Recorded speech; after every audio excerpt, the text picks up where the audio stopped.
अपने पास क्यों रखे हुई थी, ये भी बड़ा सवाल है। कई पासपोर्ट का होना, कई मोबाइल फोन का होना और पाकिस्तानी सेना से कनेक्शन का शक। पाकिस्तानी सेना में इसके परिवार के 2 सदस्य जिसमें चाचा और भाई का नाम सामने आ रहा है। बिल्कुल, और इसके अलावा आपको बताएं कि जो नेपाल रूट है उसकी गलत जानकारी दी गई, क्योंकि अभी तक सचिन और सीमा ये कह रहे थे कि नेपाल के रास्ते वो भारत आए हैं, लेकिन जिस दिन की बात उन्होंने कही थी उस दिन का सीसीटीवी फुटेज जब निकलवाया गया तो पता चला उस दिन तो दोनों वहां पर थे ही नहीं।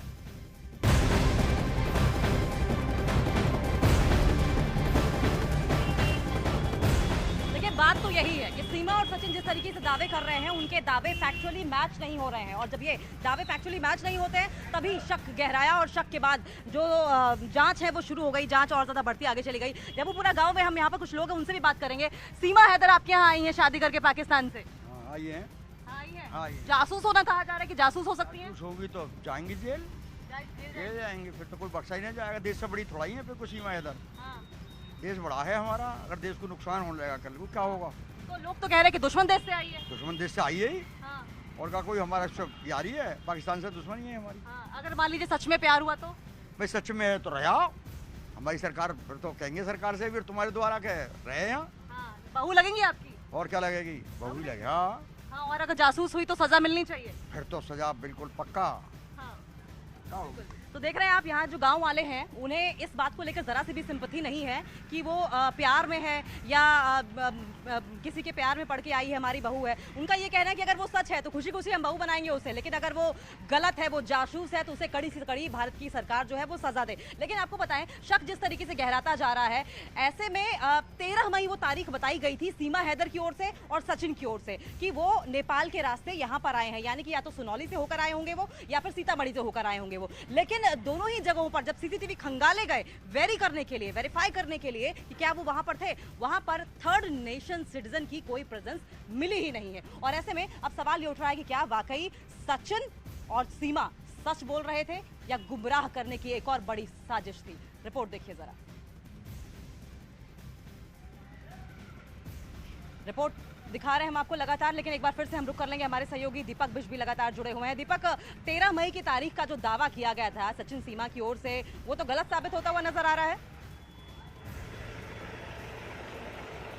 देखिए बिल्कुल अंकिता, 13 मई को जब उसने ये बताया था कि वो 13 मई को भारत में दाखिल हुई थी और रात को उसने बॉर्डर पार किया था और बस के जरिए वो एक्सप्रेसवे में उतरकर सचिन वहाँ पर पहले से मौके पर खड़ा था और ऐसे ही। और 13 मई की बात को जो मकान मालिक जिस मकान में सबसे पहले गई थी गिरजेश के, उस मकान मालिक ने भी ये दावा किया है कि 13 मई की सुबह वो यहाँ पहुँचे। लेकिन जो एजेंसियां हैं उनको कोई ऐसा फुटेज नहीं मिल पाया है 13 मई का रास्ते में जहाँ बॉर्डर पार करी या उस जगह की जो छानबीन की जा रही है। तो कहीं ना कहीं जो उसने डेट बताई है उसमें भी कहीं ना कहीं कोई ना कोई छुपाया जाना यहाँ पर जरूरी समझा है। और इसी वजह से सीमा हैदर जो भी सवाल किए जा रहे हैं उनको कहीं ना कहीं से वो अपनी मर्जी से सवालों का जवाब दे रही है और बेबाक जवाब उसने पहले भी मीडिया के सामने दिया था और उसके बाद अभी भी एजेंसियों को उसी तरह से जवाब दे रही है।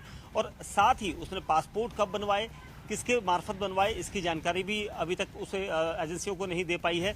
और यही वजह है कि उससे सारे फाइनेंशियल जितने उसके अब तक का लेखा जोखा था, चाहे वो सचिन से पैसा लेन देन था या फिर उसने किसी के खाते में जमा करवाए या सचिन के खाते में कहीं से बाहर की रकम आई है, ये भी अब जांच के लिए एटीएस की टीमें शुरू हो चुकी है, इसकी जाँच भी की जा रही है। जी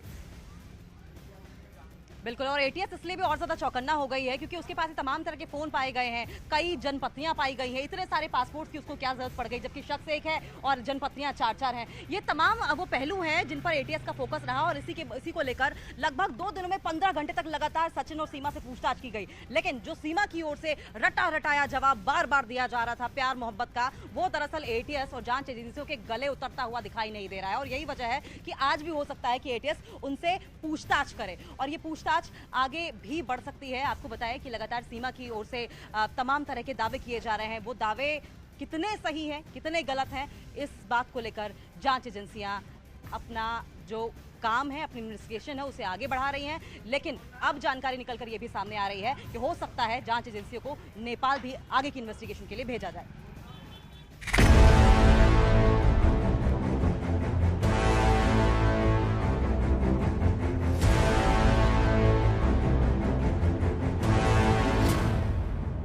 पिछले 2 दिन एटीएस ऑफिस में बिताए सीमा हैदर के वो 15 घंटे शायद उनकी जिंदगी के सबसे भारी घंटे साबित हुए होंगे, क्योंकि कोर्ट से जमानत मिलने के बाद जिस तरह से सीमा हैदर ने दुनिया के सामने खुद को पेश किया था, वो किसी अभिनेता से कम नहीं था।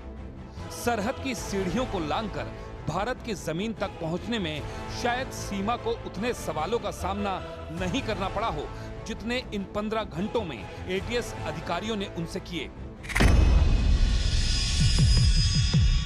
एटीएस सूत्रों का दावा है कि सीमा बेहद ही शातिर दिमाग की है। उससे जितने सवाल किए जा रहे हैं वो उतना ही जवाब दे रही है। भारत आने का मकसद सिर्फ सचिन से मोहब्बत बता रही है और जिंदगी हिंदुस्तान की सरहद में रहकर गुजारने का दावा कर रही है। 3-4 चीजें अहम यहाँ पर जानकारियां मिली है कि सीमा के सोशल मीडिया अकाउंट से और मोबाइल से डेटा डिलीट किए गए थे। सीमा सचिन के अलावा कई और लोगों से संपर्क में थी। सीमा का जो आई कार्ड था वह भी फर्जी था। इसके अलावा सीमा का जो लोकेशन था, जो उसने बताया था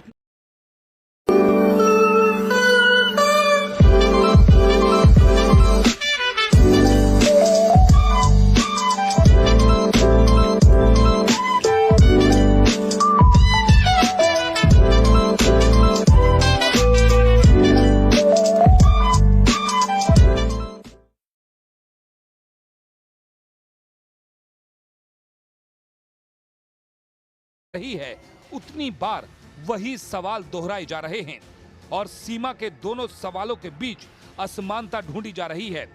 सीमा को लेकर कई सवाल संदेह पैदा करने वाले हैं, जिनका जवाब तलाशना जरूरी है। सवाल, सीमा ने चैट क्यों डिलीट की? सीमा ने सचिन की मोहब्बत में सरहद पार की, भारत के लोगों के साथ घुल मिल जाने के लिए हिंदी सीखी, परिवार के करीब आने के लिए उनकी दिन रात खिदमत की, ये समझ आता है। लेकिन सवाल है, क्या आखिर पाकिस्तान से आते ही उसने अपनी चैट क्यों डिलीट कर दी? पुराने मैसेज क्यों डिलीट कर दिए? आखिर उस चैट में ऐसा क्या था जिसे वो सचिन से छिपाना चाहती थी, परिवार को नहीं दिखाना चाहती थी और उस राज को खुद में ही रखना चाहती थी? सवाल, मोबाइल डेटा क्यों डिलीट किया? सीमा के पास से पुलिस को 4 मोबाइल बरामद हुए, एक टूटा मोबाइल और एक सिम भी मिला। लेकिन जब सीमा के मोबाइल को खंगाला गया तो उसमें से सारा डेटा डिलीट था।